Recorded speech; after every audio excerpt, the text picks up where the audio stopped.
My name is Blake Newsom. I teach at New Orleans Baptist Theological Seminary. I teach preaching, pastoral ministry. So I was in North Mississippi, minding my own business. I thought that I was going to be connected to sports. I'd gone to college to play ball, and that time playing ball had ended. As I was walking through college, and it's kind of there are different periods for my ministerial call, but the first inclination that I had that God was calling me to ministry, it had been a particularly difficult year, and I recognize as I look back on it, in that difficult year, God was not only calling me to a deeper relationship with Him, but He helped me realize that there was a deeper call on my life, meaning there was a set apartness that God had for me. That would flesh itself out even more several years later. I had begun coaching, and I thought I was going to be in coaching for the rest of my life. And my understanding was I was going to coach and do ministry on the side. Well, I was going through another difficult year. God speaks to me in the difficulties because I'm particularly hard-headed.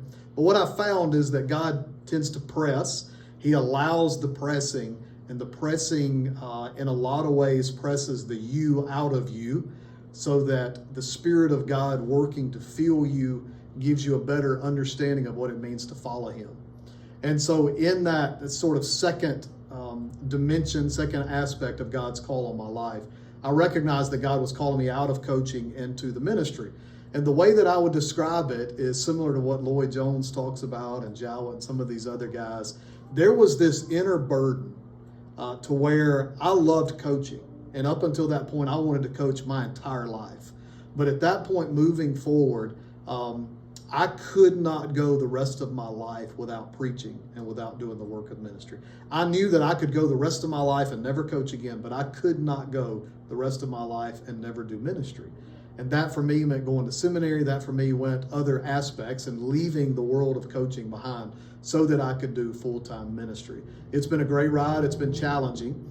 But that inner burden was also confirmed by those around me, by those in the local church who recognized God's hand was on me in a particular way, so that they helped me understand what it meant to be called to full-time ministry. So that inner burden and a reluctance with it as well, recognizing the overwhelming responsibility that we have in ministry.